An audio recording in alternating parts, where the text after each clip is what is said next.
ಎಲ್ಲ ನನ್ನ ರೈತ ಬಾಂಧವರಿಗೆ ನಮಸ್ಕಾರ. ನಾವಿವತ್ತು ಹೊನ್ನಾಳಿ ತಾಲೂಕು ಹೊಸಳ್ಳಿಯಲ್ಲಿದ್ದೀವಿ. ಹೊಸಳ್ಳಿಯಲ್ಲಿ ನಮ್ಮ ಜೊತೆ ಡಾಕ್ಟ್ರು ಆದಂಥ ವೆಟೆನರಿ ಡಾಕ್ಟ್ರು ಇವರು ಬೆಂಗಳೂರಲ್ಲಿ ಇರ್ತಾರೆ. ಯಾವಾಗಲೂ ಇವ್ರದ್ದು ಇಲ್ಲೇ ತೋಟ ಇರೋದ್ರಿಂದ ಪ್ರತಿ ವಾರ ಬಂದು ಹೋಗ್ತಿರ್ತಾರೆ.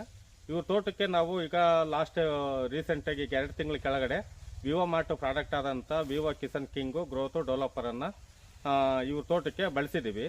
ಇವ್ರಿಗೆ ಬಳಸಿರೋದ್ರಿಂದ ಇವರಿಂದ ಯಾವ ಥರ ಇವ್ರ ತೋಟದಲ್ಲಿ ಇಂಪ್ರೂವ್ ಆಗಿದೆ, ಡೆವಲಪ್ ಆಗಿದೆ, ಏನೇನು ಬದಲಾವಣೆ ಆಗಿದೆ ಅನ್ನೋದನ್ನು ನಮ್ಮ ರೈತರ ಹತ್ರ ಕೇಳ್ತಾ ಹೋಗೋಣ.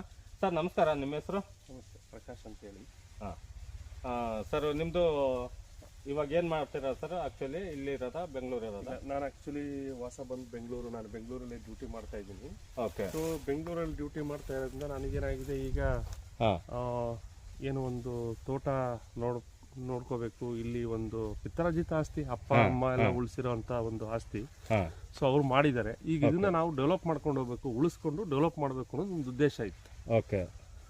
ಸೊ ಈ ಉದ್ದೇಶ ಇರುವಾಗ ನಮಗೆ ನೋಡಿದೆ, ಸ್ವಲ್ಪ ಈ ಗಿಡಗಳು ಯಾಕೋ ವೀಕ್ ಆಗ್ತಾ ಕಾಣಿಸ್ತು. ಲಾಸ್ಟ್ 1 ಇಯರ್ ಬ್ಯಾಕ್ ನೋಡಿದೆ. ಆಮೇಲೆ ಒಂದು 6 ಮಂತ್ ಇಂದ ನೋಡಿ ಬೇಸಿಗೆ ಮುಗಿಲಿ ಅಂತೇಳಿ ಮಣ್ಣು ಎಲ್ಲ ಒಡಿಸ್ಕೊಂಡು ಏನ್ ಬೇಕೋ ಅದು ಕೆಲಸ ಮಾಡ್ಕೊಂಡು ಸಡನ್ ಆಗಿ ನನಗೆ ಏನು ತಮ್ಮ ಹಿಂದಿಂದನೂ ನಿಮ್ ಪರಿಚಯ ಇತ್ತು ನನಗೆ, ಆದ್ರೆ ಕಮ್ಯುನಿಕೇಟ್ ಮಾಡಿರ್ಲಿಲ್ಲ. ಯಾಕಂದ್ರೆ ಇಲ್ಲಿ ಇರೋ ನೋಡ್ಕೊಳ್ತಾರೆ ಅನ್ಕೊಂಡು. ಈಗ ಅದು ನಮಗೆ ಏನೋ ಒಂದು ಇವಾಗ ನಾವು ಯಾವಾಗಲೂ ಈ ಗೊಬ್ಬರ ಹಾಕೋದಾಗ್ಲಿ, ಔಷಧಿ ಹಾಕೋದಾಗ್ಲಿ, ಇದು ನಾವು ನ್ಯಾಚುರಲ್ ಆಗಿ ಕೊಡ್ಬೇಕು. ಹೌದು, ನನ್ನ ಲೆಕ್ಕ. ಹೌದು.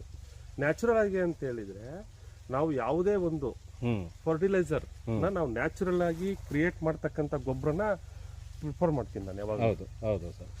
ಸೊ ಅವಾಗ ಏನಾಗುತ್ತೆ, ನ್ಯಾಚುರಲ್ ಆಗಿ ಬಂದಾಗ ನಾವು ನೇಚರ್ ಜೊತೆಗೆ ಹೋಗ್ತೀವಿ. ನೇಚರ್ ಜೊತೆಗೆ ಹೋಗ್ಬೇಕು, ನೇಚರ್ ತದ್ವಿರುದ್ಧ ಹೋಗ್ಬಾರ್ದು. ಹೌದು. ಸೊ ನಾವು ನೈಸರ್ಗಿಕ ದತ್ತವಾಗಿ ಹೋಗ್ಬೇಕಾದ್ರೆ ನಾವೇನ್ ಮಾಡ್ತೀವಿ, ಅದಕ್ಕೆ ಬೇಕಾಗಿರೋದು ಏನು ಅಂತ ನಾನು ನಿಮ್ಮ ಒಂದು ಈ ವಿವೋ ಮಾರ್ಟ್ ಪ್ರಾಡಕ್ಟ್ ಅದನ್ನ ನಾನು ನಿಮ್ಮಲ್ಲಿ ಕನ್ಸಲ್ಟ್ ಮಾಡಿದೆ. ಹೌದು ಸರ್. ಆ ಕನ್ಸಲ್ಟ್ ಮಾಡಿದ ನಂತರ ನಾನು ಅದಕ್ಕೆ ಬೇಕಾಗಿರ್ತಕ್ಕಂಥ ಏನು ಒಂದು ಕಿಸಾನ್ ಕಿಂಗು, ಕಿಸಾನ್ ಗ್ರೋತು ಮತ್ತೆ ಡೆವಲಪರ್, ಇದನ್ನ ನೀವು ನನಗೆ ಸಜೆಷನ್ ಮಾಡಿದ್ರಿ. ಹೌದು. ಈ ಮಣ್ಣಿಗೆ ತಕ್ಕನಂಗೆ ಏನು ಬೇಕು, ಯಾವ ಥರ ಕೊಡಬೇಕು ಅಂತ ನೀವು ಒಂದು ಸಲಹೆ ನೀಡಿದೆ ನನಗೆ. ಹೌದು ಸರ್.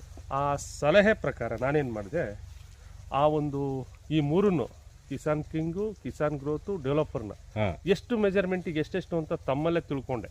ಓಕೆ. ಕಿಸಾನ್ ಕಿಂಗಿನ ಒಂದು 1/2 ಲೀಟ್ರು, ಹೌದು. ಕಿಸಾನ್ ಗ್ರೋತು 1 ಲೀಟ್ರು, ಹೌದು. ಕಿಸಾನ್ ಡೆವಲಪರು ಒಂದು 500 ಗ್ರಾಮ್ಸ್, ಇಷ್ಟನ್ನ ಒಂದು 200 ಲೀಟರ್ ಡ್ರಮ್ಮಿಗೆ ಮಿಕ್ಸ್ ಮಾಡಿ ಪ್ರತಿ ಗಿಡಕ್ಕೆ ಒಂದು ಅವರೇಜ್, ಸಣ್ಣ ಗಿಡಕ್ಕೆ, ತೀರಾ ಸಣ್ಣ ಗಿಡಕ್ಕೆ ಈ ತರದ್ದು, ಇದಕ್ಕೆ ಒಂದು 1/2 ಲೀಟ್ರು, ಮತ್ತೆ ದೊಡ್ಡದು ಇದಕ್ಕಿಂತ ಸ್ವಲ್ಪ ದೊಡ್ಡದಿದ್ರೆ 1 ಲೀಟ್ರು, ಇನ್ನ ದೊಡ್ಡದಿದ್ರೆ 1.5 ಇಂದ 2 ಲೀಟರ್ ಗಿಡಕ್ಕೆ ತಕ್ಕನಂಗೆ ನಾವು ಮೆಜರ್ಮೆಂಟ್ ಮಾಡಿ ನಾವು ಕೊಡ್ತಾ ಬಂದ್ವಿ. ಹೆಂಗೆ ಅಂದ್ರೆ ಗಿಡದಿಂದ 1/2 ಅಡಿಯಿಂದ 3/4 ಅಡಿ ಬಿಟ್ಟು ಸುತ್ತಲೂ ಹಾಕ್ಬೇಕು. 1 ಅಡಿ ಡಿಸ್ಟೆನ್ಸ್, 1 ಅಡಿ ಡಿಸ್ಟೆನ್ಸ್ ಗಿಡದಿಂದ. ಹೌದು, ಗಿಡದಿಂದ ಒಂದು 1/2 ಅಡಿ, 3/4 ಅಡಿ, 1 ಅಡಿ ಅದನ್ನ ನಾವು ಸುತ್ತಲೂ ಸುರಿದು ಬಿಟ್ಟು ನೆಕ್ಸ್ಟ್ ಡೇ ಅದಕ್ಕೆ ನಾವು ನೀರು ಕೊಡ್ಬೇಕು. ಆವಾಗ ಗಿಡ ಕಂಟಿನ್ಯೂ ಕಾಪಾಡಿದಾರೆ. ಒಂದು ತೇವಾಂಶನ ಮೇಂಟೈನ್ ಮಾಡಬೇಕು. ತೀರಾ ತೇವಾಂಶನೂ ಇರಬಾರ್ದು ಅಡಿಕೆ ಗಿಡಗಳಿಗೆ. ಹೌದು. ತೀರಾ ಒಣಗಿರಬಾರ್ದು. ಹೌದು. ತೀರಾ ಒಣಗಿದ್ರು ಅದಕ್ಕೆ ತೊಂದ್ರೆ, ತೀರಾ ತೇವಾಂಶ ಇದ್ರೂ ತೊಂದ್ರೆ. ಹೌದು. ಅತಿವೃಷ್ಟಿ ಅನಾವೃಷ್ಟಿ ಎರಡೂ ಇರಬಾರ್ದು ಅದಕ್ಕೆ. ಹೌದು. ಅವೆರಡು ಸಮತೋಲನವಾಗಿದ್ದಾಗ ನಾವು ಮಾಡ್ತಕ್ಕಂಥ ಯಾವುದೇ ಒಂದು ಕೆಲಸ ಚೆನ್ನಾಗಿ ಬರುತ್ತೆ. ಹೌದು. ನಮ್ಮಲ್ಲಿ ಏನಾಗಿದೆ, ಒಣಗ್ತಾ ನೀರು ಬಿಡ್ತೀವಿ, ಹಸಿ ಇತ್ತಾ ನೀರು ಹೊರಗೆ ತೆಗಿಯಕ್ಕೆ ಪ್ರಯತ್ನ ಮಾಡ್ತೀವಿ. ಹಾಗಲ್ಲ, ನೀರು ಸಮತೋಲನವಾಗಿ ನಾವು ಕೊಟ್ಟಾಗ ತೇವಾಂಶ ನೆಲಕ್ಕೆ ಎಷ್ಟು ಬೇಕು ಅಡಿಕೆ ಗಿಡಗಳಿಗೆ, ಆ ಥರ ನಾವು ಮೇಂಟೈನ್ ಮಾಡಿದಾಗ ಅಡಿಕೆ ಗಿಡ ತುಂಬಾ ಚೆನ್ನಾಗಿ ಬರ್ತದೆ. ಮತ್ತೆ ಇದನ್ನ ನಾವು ಇನ್ನೊಂದು ಏನಪ್ಪಾ ಅಂತ ಹೇಳಿದ್ರೆ ಸರ್, ಈಗ ನೀವು ಈ ಕಿಸಾನ್ ಕಿಂಗು, ಗ್ರೋತು ಮತ್ತೆ ಡೆವಲಪರ್ ಅನ್ನ ಬಳಸಿದ್ರ, ಈ ಬಳಸಿ ಆದ್ಮೇಲೆ ನಿಮ್ಮ ತೋಟದಲ್ಲಿ ಇವಾಗ ನಿಮಗೆ ಬದಲಾವಣೆ ಏನೇನು ಕಾಣಿಸ್ತಿದೆ ಸರ್ 2 ತಿಂಗಳಲ್ಲಿ? ಅಲ್ಲಿಗೆ ಬರ್ತೀನಿ ಇವಾಗ.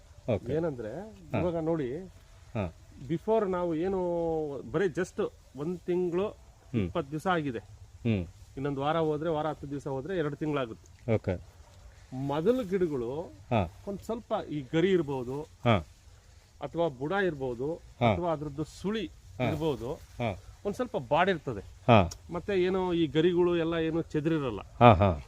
ಈಗೇನಾಗಿದೆ, ನಾವು ಈ ಕಿಸಾನ್ ಸಾರಿ ಏನು ವಿವೋ ಮಾರ್ಟ್ ಪ್ರಾಡಕ್ಟ್ ಆಗಿರ್ತಕ್ಕಂಥ Kisan king, Kisan growth, developer ಇದನ್ನೆಲ್ಲ ನಾವು ಕೊಟ್ಟಾದ್ಮೇಲೆ ಈಗ ಉದಾಹರಣೆ ನಾನು ಗರಿ ತೋರಿಸ್ತೀನಿ ಬನ್ನಿ. ನೋಡಿ, ಇದು ಹಳೆ ಗರಿ, ಕೆಳಗಡೆ ಇರ್ತಕ್ಕಂಥದ್ದು ಹಳೆ ಗರಿ ಅಲ್ವಾ ಸರ್? ಇದು ಹಳೆ ಗರಿ. ಇದು ನಿಮಗೆ ಇದ್ರದ್ದೇನು ನಿಮ್ಗೇನು ಕರೆದ್ರೆ ಇದು ಯಾವುದೇ ಕಾಯಿಲೆ ಅಥವಾ ಇದಾಗಿರೋಂಥದ್ದಲ್ಲ. ಇದು ಚೆನ್ನಾಗೇ ಇದೆ. ನಾವು ಸ್ಪ್ರಿಂಕ್ಲರ್ ನೀರು ಬಿಟ್ಟಾಗ ಸ್ಪ್ರಿಂಕ್ಲರ್ ನೀರಿನ ಹೊಡೆತ ಈ ತರ ಆಗಿದೆ, ಗರಿ ಇದಾಗಿದೆ. ಅಷ್ಟು ಯಾವುದೇ ರೀತಿ ತೊಂದರೆ ಅಲ್ಲ ಇದು.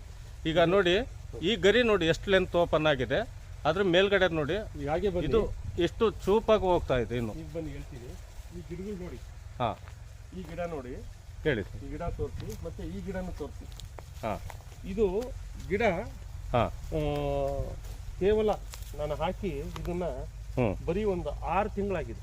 ಹಾ, 6 ಮಂತ್ ಗಿಡ ಇದು. ಅಂದ್ರೆ ನಾನು ಹಾಕಿದಾಗ ಇದಕ್ಕೆ ಏಜ್ ಆಫ್ 1 ಇಯರ್ ಇರ್ಬೋದು. ಹಾ, ಅಷ್ಟು ದೊಡ್ಡ ಗಿಡ ತಗೊಂಡ್ಬಂದು ಹಾಕಿದ್ ನಾನು. ಓಕೆ. ಸೊ ಈಗ ಇದ್ರದ್ದು ವಯಸ್ಸು 1.5 ವರ್ಷ. ಹಾ, ನಾನು ಹಾಕಿದಾಗ ಈಗ ಏನು ವ್ಯತ್ಯಾಸ ಅಂತಂದ್ರೆ, ಹಾ, ಈ ಹಳೆ ಗರಿ ಒಣಗಿ ಈ ಸುಳಿ ನೋಡಿ ಹೆಂಗ್ ಬರ್ತಾ ಇದೆ. ಯಾವುದು ಈ ಸುಳಿ? ಹೊಸ ಸುಳಿ. ಹೊಸ ಸುಳಿ. ಇದನ್ನು ಬನ್ನಿ, ಹಂಗೆ ಇದ್ರದ್ದು ಬನ್ನಿ. ಇದು ನೋಡಿ, ಇದು ಹೊಸ ಸುಳಿ. ಹೊಸ ಸುಳಿ. ಸೊ ಹೆಂಗೆ ಫಾಸ್ಟ್ ಡೆವಲಪ್ ಆಗ್ತಾ ಇದೆ ಅಂದ್ರೆ ಆರೋಗ್ಯಕರವಾಗಿ ಡೆವಲಪ್ ಆಗ್ತಾ ಇದೆ. ಹಾ, ಯಾವುದೇ ಒಂದು ಸೈಡ್ ಎಫೆಕ್ಟ್ ಇಲ್ಲದೆ, ಅನಾರೋಗ್ಯಕರವಾಗಿಲ್ಲದೆ, ಕಾಯಿಲೆಗಳಿಲ್ಲದೆ, ಈ ತರ ಅದ್ಭುತವಾಗಿ ತುಂಬಾ ಚೆನ್ನಾಗಿ ಬರ್ತಾ ಇದೆ. ಈ ನಮ್ಮ ವಿವೋ ಮಾರ್ಟ್ ಪ್ರಾಡಕ್ಟ್ ನಿಮ್ಗೆ ತುಂಬಾ ಇಷ್ಟ ಆಗಿದೆ? ಖಂಡಿತ ತುಂಬಾ ಇಷ್ಟ ಆಗಿದೆ. ಈ ಪ್ರಾಡಕ್ಟ್ ನಾನು ನಮ್ಗೆ ಗೊತ್ತಿರ್ತಕ್ಕಂತ ನಮ್ಮ ಸಂಬಂಧಿಕರಿರ್ಬೋದು, ಸ್ನೇಹಿತರಿರ್ಬೋದು, ನಮ್ಮ ಊರಲ್ಲಿ ಎಲ್ಲಾ ಜನಗಳಿಗಿರ್ಬೋದು ಇದನ್ನ ಯೂಸ್ ಮಾಡೋದಿಕ್ಕೆ ಜಾಸ್ತಿ ಇದನ್ನೇ ಯೂಸ್ ಮಾಡಿ. ಬೇರೆ ಒಂದು ಏನು ನೀವು ಫರ್ಟಿಲೈಸರ್ ಬೇರೆ ಬೇರೆ ಕಾಂಪೋಸ್ಟ್ ಗೊಬ್ಬರಗಳನ್ನ ಯೂಸ್ ಮಾಡೋ ಬದಲಾಗಿ ಈ ತರದನ್ನ ಯೂಸ್ ಮಾಡಿ. ಯಾಕೆಂದ್ರೆ ಈಗ ಕಾಂಪೋಸ್ಟ್ ಗೊಬ್ಬರಗಳು ನಿಮ್ಗೆ ಫಾಸ್ಟ್ ಆಗಿ ನಿಮ್ಗೆ ಬೇರೆ ಬೇರೆ ಕೊಡ್ತವೆ.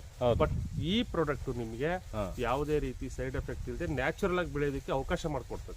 ಅದೇ ರೀತಿ ನೆಲನೂ ಕೂಡ, ಅಂದ್ರೆ ಭೂಮಿ ಕೂಡ ಫ್ರೀ ಆಗುತ್ತೆ.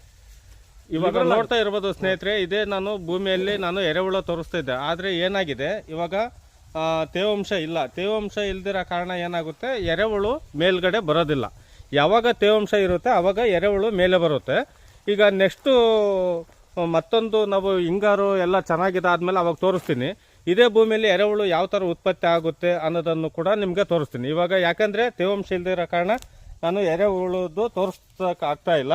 ಹಾಗಾಗಿ ನೆಕ್ಸ್ಟ್ ಟೈಮಲ್ಲಿ ನಾನು ಎರೆಹುಳನ್ನು ಸಹ ಇದೇ ತೋಟದಲ್ಲೇ ತೋರಿಸ್ತೀನಿ. ಈಗ ಕೇಳಿರಲ್ಲ ಸ್ನೇಹಿತರೆ, ನಮ್ಮ ಜೊತೆ ಪ್ರಕಾಶ್ ಸರ್ ಅವ್ರ ತೋಟಕ್ಕೆ ಮಾಡಿದ್ಮೇಲೆ ಏನೆಲ್ಲ ಉಪಯೋಗ ಆಗಿದೆ, ಹೇಗಿದೆ ಅನ್ನೋದು ಅವ್ರ ಬಾಯಿಂದನೇ ಕೇಳಿದ್ವಿ. ಈಗ ಇದೇ ಥರ ನಮ್ಮ ರೈತರು ಸಾವಯವ ಪದ್ಧತಿಯಲ್ಲಿ ಹೋಗಿ ಸಾವಯವ ಪದ್ಧತಿಯಿಂದ ಮಾಡೋದ್ರಿಂದ ಮುಂದೆ ನಮ್ಮ ಭೂಮಿ ಫಲವತ್ತತೆ ಜಾಸ್ತಿ ಆಗುತ್ತೆ. ಮುಂದೆ ಬರ್ತಕ್ಕಂಥ ಪೀಳಿಗೆಗೆ ನಮ್ಮ ಭೂಮಿಯನ್ನು ಉಳಿಸ್ಕೊಟ್ಟಂಗಾಗುತ್ತೆ. ಅದಕ್ಕೋಸ್ಕರ ನಾವು ನಮ್ಮ ಜೊತೆಲಿ ಇರ್ತಕ್ಕಂಥವ್ರಿಗೆ ಯಾರಿಗೆ ಆಗಿರ್ಬೋದು, ನಾವು ಹೇಳೋದೊಂದೇ, ವಿಷಮುಕ್ತ ಭೂಮಿ ರೋಗ ಮುಕ್ತ ಭಾರತ. ನಮ್ಮ ಅಭಿಯಾನ ವಿಷಮುಕ್ತ ಭೂಮಿ ರೋಗ ಮುಕ್ತ ಭಾರತ. ಜೈ ವಿವೋ ಮಾರ್ಟ್.